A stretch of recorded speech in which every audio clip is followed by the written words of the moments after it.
اعوذ باللہ من الشیطان الرجیم بسم اللہ الرحمن الرحیم السلام علیکم ناظرین کرام. میری آج خوش قسمتی کہ آج میرے چیمبر لاہور ہائی کورٹ میں عزت مآب محترم پروفیسر ناصر بشیر صاحب تشریف رکھتے ہیں. میں ان کا جتنا بھی شکریہ ادا کروں تو کم ہے کہ انہوں نے ہمیشہ مجھ پر اور میرے بچوں پر کرم فرمائی کی ہے، اور میرے بچوں کے ساتھ بھی ان کا جو تعلق ہے میں نے بھی ان سے سیکھا اور میرے بچے بھی ان سے سیکھتے ہیں.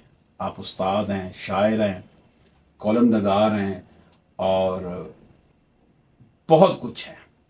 بلکہ ان کی جو پوئٹری ہے، ان کی شاعری جو ہے، قومی ترانے کے حوالے سے، قوم کے حوالے سے قومی ترانے انہوں نے لکھے، وہ ہمارے سلیبس کا بھی حصہ ہے.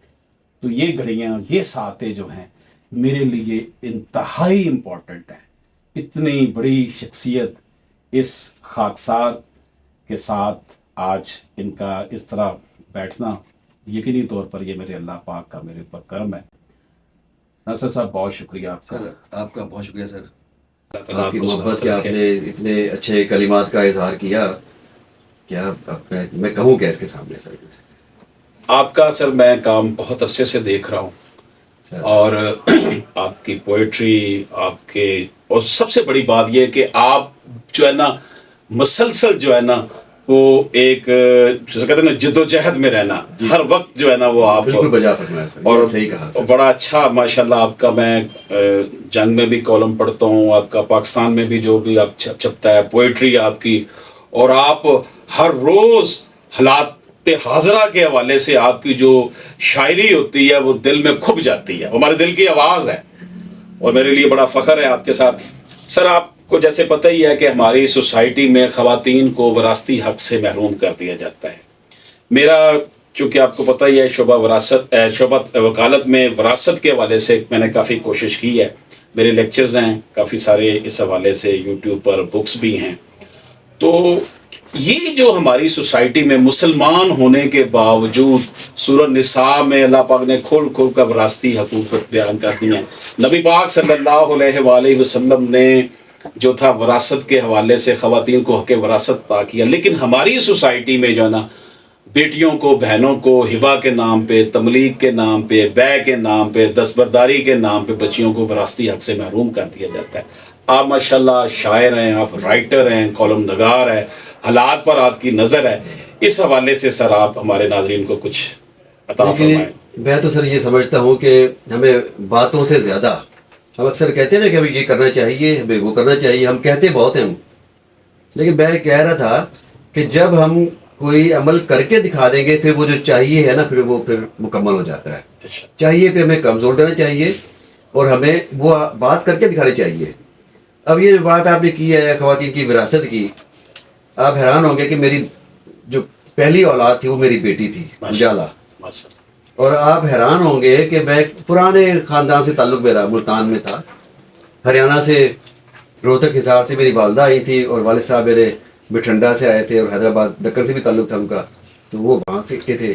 تو میری جب بیٹی پیدا ہوئی تو سر ہمارے گھر میں بہت ساری مٹھائی تقسیم کی گئی تھی. یہ بات کر رہا ہوں سن 2000 کی، آج سے 24 سال پہلے کی. تو ہمیں تو یہ احساس ہی نہیں تھا کہ کوئی بیٹی پیدا ہوئی ہے کہ بیٹا، بس اولاد پیدا ہوئی ہے بس. اور اسی طرح سب بچوں کے ساتھ کی خوشیاں ہم نے اسی طرح منائی. پھر ایک بیٹی اور پیدا ہوئی اینڈ پہ، سب کی خوشیاں ایک برابر. اچھا، پھر میں عملی طور پہ کیا کرتا ہوں، میں گھر میں سر بچوں کو جب میں کبھی پاکٹ منی دیتا ہوں نا، جب میں ایک بچے نے کو اگر میں نے دی ہے نا، میں نے پاکٹ منی، ابھی انصاف دکھا رہا ہوں میں کیسے میں عملی طور پہ کرتا ہوں. ایک بچے کو میں نے پاکٹ منی دے دی ہے، خود اپنے ہاتھ سے دے دیا، تو اس کے بعد 3 بچوں کو میں نے آٹومیٹکلی حق دیا ہوا ہے کہ وہ پھر وہاں سے اپنے پیسے خود اٹھا سکتے ہیں، میری الماری سے یا میری جیب سے، میری کتابوں پہ جہاں پیسے پڑے ہوتے ہیں. پھر وہ خود ہی آئیں گے بڑے اعتماد سے. چھوٹی بیٹی بھی آئے گی، دوسرا بیٹا بھی آئے گا. بابا میں نے اپنے اٹھا لیے، میں نے، انہیں پتہ ہوتا ہے کہ بابا جو ہے نا انصاف کے ساتھ چلتے ہیں. اچھا، ایک بات پھر وراثت کی بات جب آتی ہے تو الحمدللہ میرے والد صاحب جب فوت ہوئے تو ان کے پاس وراثت تھی ہی کوئی نہیں، کوئی وراثت نہیں تھی. تو ایسی کوئی چیز نہیں تھی جو ہم میں تقسیم ہوتی، ہمارے اندر جھگڑے پیدا ہوتے، ہم بہنوں کی حق تلفی کرتے. لیکن یہ بھی تھا کہ والدہ کی یا والد صاحب کی جو بھی چیزیں تھیں، ہماری 2 بہنیں ہیں، بس انہی کے حوالے ہم نے کی کہ بھئی یہ آپ کے پاس پڑا ہے، یہ جو کچھ چاہیے آپ لے لیں. ایک بات تو یہ، تو میں یہ بات کر رہا ہوں فی الحال اپنی بات میں کر رہا ہوں. باقی ہمارے معاشرے میں واقعی ایسا ہمیں نظر آتا ہے. ٹیکنیکل الفاظ آپ نے استعمال کیے، ان کو تو میں جانتا نہیں کہ وہ کیا ہیں وہ، لیکن واقعی جب میں پیچھے جاتا ہوں، حضور پاک کے زمانے میں چلا جاتا ہوں، جب میں حضرت فاطمہ کو دیکھتا ہوں کہ جب ان کا کتنی ان کی عزت کرتے تھے حضور پاک، کہ جب جاتے تھے کسی دوسرے شہر میں تو سب سے آخر میں ان کو مل کے جاتے تھے، اور جب واپس آتے تھے تو سب سے پہلے ان کو ملتے تھے. یہ بات. پھر حضرت ختیجہ کا بھی میں سمجھتا ہوں کہ ایک بڑا ہی روشن خیالی کا کردار تھا اس زمانے میں. اس زمانے میں کہاں خواتین تجارت کرتی تھی؟ آپ ذرا غور کریں. بڑی بات، بالکل بے شک. اس زمانے میں کہاں خواتین بازار میں نکلتی تھی کہ کاروبار کریں، کپڑا بیچیں، اپنا سامان تجارت دوسرے ملکوں میں بھجوائیں. اور پھر کہاں یہ کرتی تھی بیوہ کہ وہ اپنے سے کم عمر سے شادی کرے اور خود فیصلہ بھی خود کرے. بڑی بات، بڑی بات. تو یہ روشن خیالی تو ہمارے دین میں شامل ہے. تو میں سمجھتا ہوں کہ یہاں سے رہنمائی لینی چاہیے. پھر مجھے ایک اور اس زمانے کی ایک اور خاتون کا بھی میں نے پڑھا. ایک خاتون تھی جس کا نام شفا تھا، وہ بھی صحابیہ تھی. ان کو بازار کا محتسب لگایا تھا حضور پاک نے مدینہ منورہ میں، اور وہ حضرت ختیجہ سے بھی آگے بڑھی ہوئی تھی اپنے کردار میں. اتنی ایماندار تھی، اتنی وہ ماہر تھی اپنے کاروباری معاملات میں کہ ان کو بازار کا محتسب لگایا گیا تھا کہ وہ دیکھیں گی کہ کس چیز کی قیمت کتنی لگائی جا رہی ہے، یہ مناسب ہے یا نہیں ہے، اور کون لوگ اس پہ زیادہ منافع لے رہے ہیں، یہ منافع جائز لے رہا ہے یا نہیں لے رہا. تو وہ بھی کردار موجود ہے.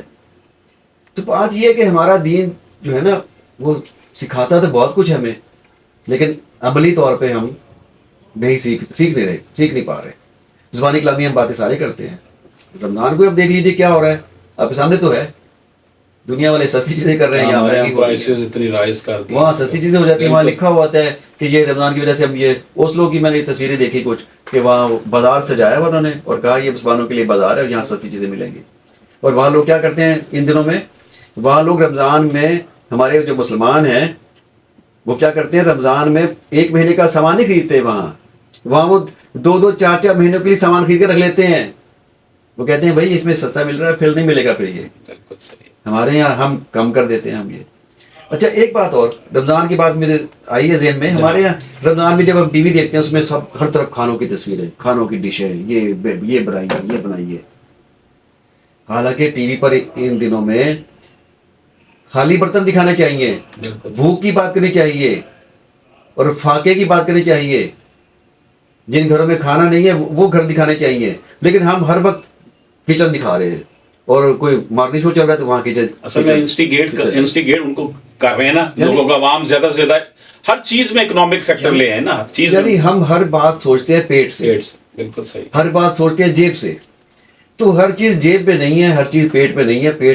پیٹ سے سوچنا جب ہم بند کر دیں گے، جب دل سے سوچنا شروع کر دیں گے، تب ہم انسان بنیں گے، تب ہم صحیح مسلمان بنیں گے. اور تب ہمیں احساس ہوگا کہ ہم جو یہ بیٹیوں کے ساتھ ظلم کرتے ہیں ان کو حق وراثت نہیں دیتے. وہ وراثت نہیں اپنے دیتے. بیٹوں کو کہتے ہیں جی تم اس کو نا وہ گفٹ کر دو کہ یہ جی گفٹ کر دیا ہے، بالکل. یا میں نہیں لیتی، دستبرداری کر لیتی ہے. یہ بہت بڑا ایشو ہے پاکستان میں نا. 70% لٹیگیشن اس وجہ سے ایسا ہی ہے سر. میری اپنی بیگم کے ساتھ بھی معاملہ بیچارے کے ساتھ ایسا ہوا تو مجھے کہا انہوں نے کہ آپ ساتھ چلیں. میں کہا نہیں میں ایسا کام نہیں کر سکتا. اس میں کہیں یہ بازرا سی بھی بات آ جائے گی کہ میں چاہتا ہوں لینا آپ لوگوں سے حصہ. میں کہا نہیں ایسا نہیں ہوگا، آپ لوگ جو مرضی کریں. کہ ان کا حصہ بھی ان کے بھائیوں نے رکھ لیا اور یہ جس طرح کی معاملہ سب کچھ اور ایسا سب جگہ ہوتا ہے. لیکن ہم نے یہ سوچا ہوا کہ ہم کم از کم نہیں کریں. قرآن پاک میں واضح ہے جی ہاں. کہ اس کی بخشش نہیں ہونی جس نے وراثت کا حصہ اپنی بہن بیٹی کا رکھ لیا. کلیئر کٹ ظلم ہے، گناہ کبیرہ ہے یہ سر. یہ ظلم ہے. اور میں نے سر اس کے حوالے سے بڑی کمپین چلائی، اس کے اوپر ویڈیو اور میرے لیکچرز، بار ایسوسیشنز میں لیکچر بڑی میں اس کے لیے. اور اس کا رزلٹ یہ نکلا ہے کہ اویئرنیس بہت آئی.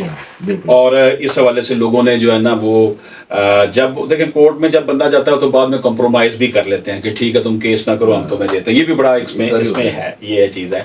تو ماشاءاللہ جی آپ کا کام پوری قوم کے لیے، پوری نسل کے لیے.